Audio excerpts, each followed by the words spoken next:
চীনের কুনমিং থেকে মিয়ানমার হয়ে বাংলাদেশ পর্যন্ত এক বিশাল অর্থনৈতিক করিডোরের প্রস্তাব এখন টক অফ দ্য কান্ট্রি।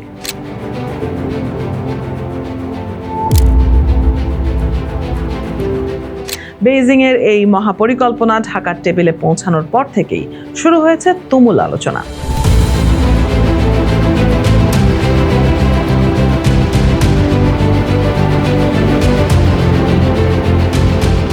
প্রধানমন্ত্রী তারেক রহমানের সাম্প্রতিক চীন সফরে খোদ প্রেসিডেন্ট শি জিনপিং এই প্রস্তাব উত্থাপন করেন। আপাত দৃষ্টে এটিকে বিশাল এক অর্থনৈতিক সুযোগ মনে হলেও এর ভেতরে লুকিয়ে আছে ভূ রাজনীতির এক জটিল গোলকধাঁধা। বিশেষ করে মিয়ানমারের বর্তমান অভ্যন্তরীণ পরিস্থিতি এই করিডোর বাস্তবায়নের পথে সবচেয়ে বড় কাঁটা। দেশটির জান্তা সরকারের সাথে বিদ্রোহী আরাকান আর্মির রক্তক্ষয়ী সংঘাত এখন চরমে। বাংলাদেশ সীমান্ত সংলগ্ন রাখাইন রাজ্যের এক বড় অংশ এখন আরাকান আর্মির নিয়ন্ত্রণে, যা এই রুটের নিরাপত্তাকে বড় প্রশ্নবিদ্ধ করে তুলেছে। একই সাথে ঝুলে আছে দীর্ঘদিনের রোহিঙ্গা সংকট। মিয়ানমারের নির্মম নির্যাতনের শিকার হয়ে বাংলাদেশে আশ্রয় নেয়া 12 লাখেরও বেশি রোহিঙ্গার প্রত্যাবাসন এখনও অনিশ্চিত।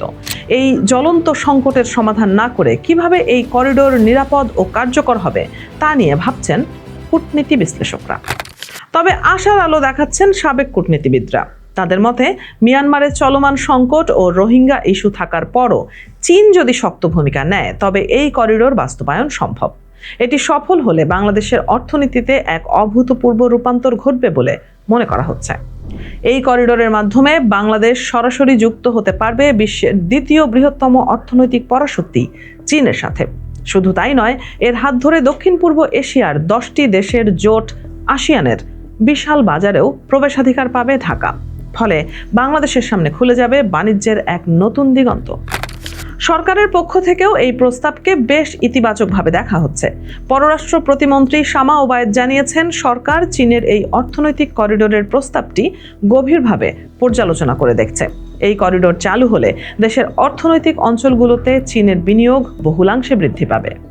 কিন্তু পর্দার আড়ালে ডালপালা মেলছে আঞ্চলিক ও বৈশ্বিক রাজনীতির নানা সমীকরণ।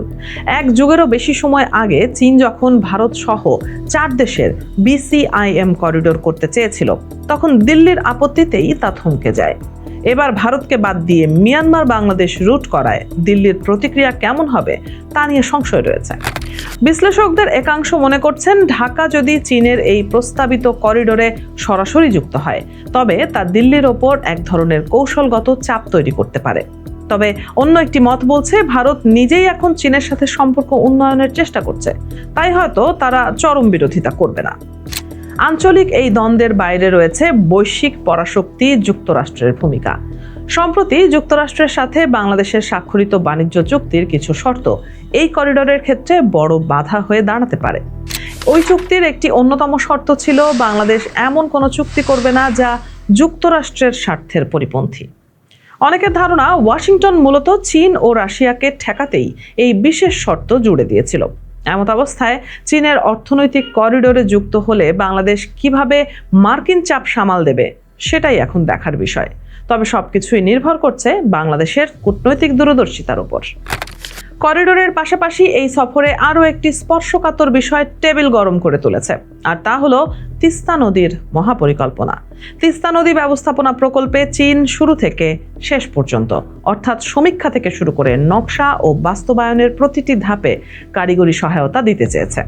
উত্তরাঞ্চলের কোটি মানুষের জীবন জীবিকার স্বার্থে বর্তমান বিএনপি সরকার যে কোনো মূল্যে এই তিস্তা প্রকল্প বাস্তবায়ন করতে বদ্ধপরিকর। এর আগে ক্ষমতাচ্যুত আওয়ামী লীগ সরকারের আমলে চীন এই প্রকল্পে কাজ করতে চাইলেও ভারতের তীব্র আপত্তির মুখে তারা আর সামনে এগোতে পারেনি। অথচ ভারতের সাথে তিস্তার পানি বন্টন চুক্তি বছরের পর বছর ধরে কেবল অধরাই রয়ে গেছে। সাবেক প্রধানমন্ত্রী শেখ হাসিনার আমলে চুক্তি সইয়ের দ্বার প্রান্তে গিয়েও পশ্চিমবঙ্গের মুখ্যমন্ত্রী মমতা ব্যানার্জির আপত্তিতে তা ভেস্তে যায়।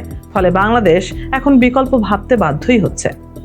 ঢাকায় নিযুক্ত চীনের রাষ্ট্রদূত ইয়াও ওয়েন অবশ্য সাফ জানিয়ে দিয়েছেন, ঢাকার অনুরোধেই চীন এই তিস্তা প্রকল্পে এগিয়ে এসেছে। উত্তরাঞ্চলের মানুষের ভাগ্য বদল ছাড়া চীনের মনে অন্য কোনো ভূ রাজনৈতিক উদ্দেশ্য নেই। কিন্তু বাস্তব পরিস্থিতি এতটাও সরল নয়। ভারত থেকে উৎপন্ন হয়ে সিকিম ও পশ্চিমবঙ্গের ওপর দিয়ে বাংলাদেশে প্রবেশ করা এই তিস্তা নদীকে ঘিরে দিল্লির স্পর্শকাতরতা অনেক বেশি। বাংলাদেশের উত্তর সীমান্তে চীনের এই বিশাল উপস্থিতি ভারত কিভাবে নেবে তা নিয়ে কূটনীতি পাড়ায় চলছে নানা হিসাব নিকাশ। যদি চীন ও বাংলাদেশের যৌথ প্রয়াসে তিস্তা প্রকল্প সফল হয়, তবে রংপুর, নীলফামারী, গাইবান্ধা ও কুড়িগ্রামের কৃষি খাতে এক অভাবনীয় বিপ্লব ঘটবে। গ্রীষ্মকালের তীব্র পানি সংকট দূর হবে, বন্যা নিয়ন্ত্রণ সম্ভব হবে এবং নদী ভাঙনের হাত থেকে রক্ষা পাবে লাখো মানুষ। এমনকি নদীর গভীরতা বাড়িয়ে এবং চওড়া কমিয়ে নদী ভাঙন কবলিত শত শত একর ভূমি পুনরুদ্ধার করা সম্ভব হবে।